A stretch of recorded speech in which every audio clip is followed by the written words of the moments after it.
Top of the morning to you. This is Brian at lifechampion.coach. Just got done with my little yoga practice, talking about God, family, abundant life, adventure, and technology. Today I was at Bible study, then I did a little yoga. Have you ever put your sweatshirt on so that the back is covering your face? I did that twice today. I did it this morning when I got up, came up and I was like all covered up on my face. And just after yoga now, I put it on and it was backwards, covering up my whole face. Kind of humbling. I don't know what that was about, what that was teaching me, but who knows. Bible study this morning, we're still in John 17. We had 2 new faces this morning, so that was a blessing. About a dozen people in person, and one of our old leaders checks in on phone from Iowa each week. Talking about the third part of John 17. I didn't bring my Bible down this morning. It's up in my meditation space. But it's more talking about God being in Jesus and Jesus being in God. And then Jesus being in us and us being in Jesus. And it's a lot of me and you and them and me and them and all that interconnectedness. I don't use my hands a lot. I try not to use my hands a lot, but this fits that interconnectedness between God, Jesus, and us, and all that connectedness. Earlier in chapter 17, I kind of coined this, or Bible scholars have coined this, the Lord's Prayer. This is Jesus actually praying to the Father, not as an example prayer in what we commonly call the Lord's Prayer, but in reality, preparing for this week of getting ready for Easter. Not Pentecost. I forget what the name of it is. That's all right. But getting that prayer for him to the Lord. And earlier in the prayer, he was praying for himself. And in the middle of the prayer, he was praying for the disciples. And when he was praying for the disciples, he says, I pray for the disciples and not for the world. On this last portion, we only did half of it this week. This last portion, he's praying for everyone else. And he's praying that the disciples and the people that know him can be seen and that noticed, and people notice that I know God. People notice that you know God, and if you don't, hopefully you're noticing me, right? And pretty soon, maybe you can be a person that people notice to notice God, to build and start that relationship with Jesus.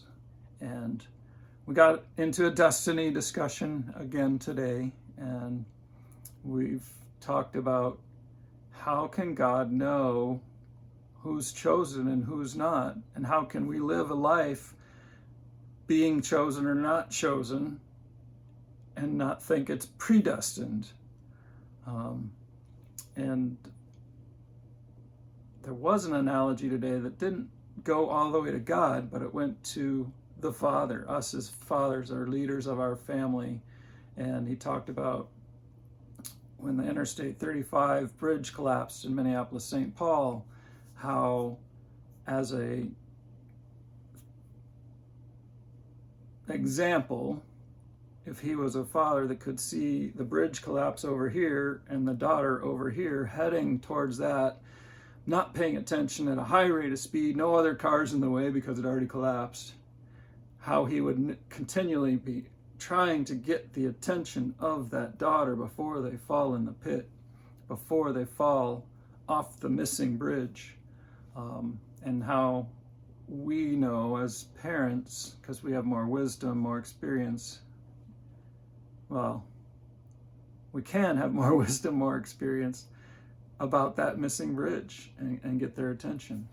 But going a step higher, God already knows if that person is going to crash or not, because he doesn't see it as now and then a little later and then a little later, and he sees the whole thing. He sees all the people that have encouraged me throughout my life. He's seen all of my mistakes.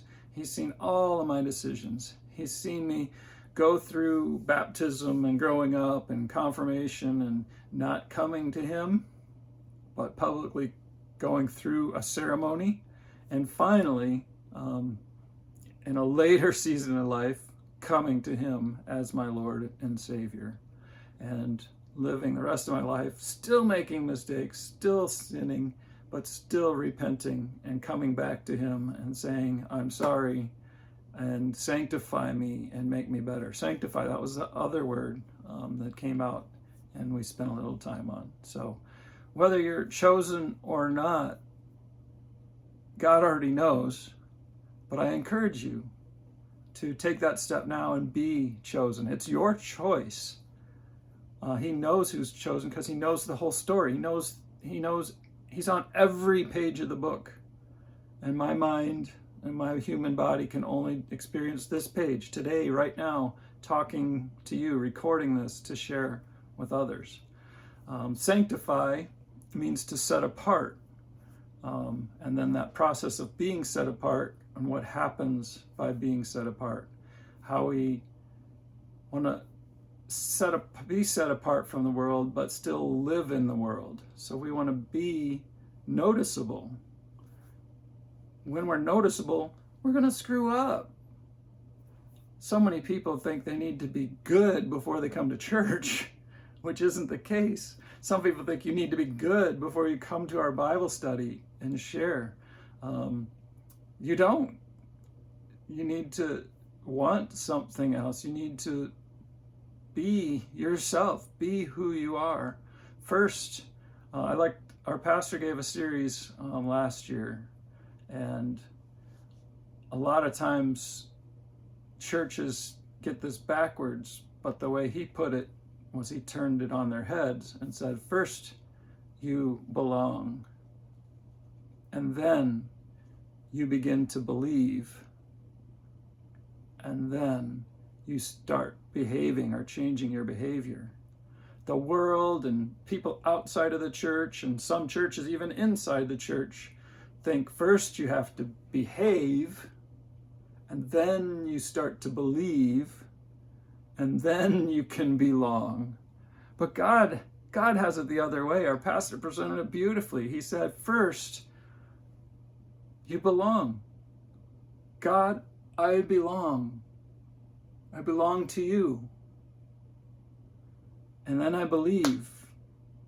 I guess they may go hand in hand a little bit, but I belong with the people. I belong at the Bible study. I belong. And being in that belonging, learning from each other, sharing our knowledge, sharing our experience of life and of God and of salvation, we start to believe things. And as we believe and come back to that belief pattern, then I start changing my behaviors because I belong and because I believe differently than I believed before. And now I behave. And then I make a mistake. And then I remember that I do belong. I do believe. And I will do better. And I will behave better. And then I'll make a mistake. God knows all of that. He knows every sin along the way, and that's why he sent Jesus to die on the cross, to pay the cost of that sin. For the wages of sin is death.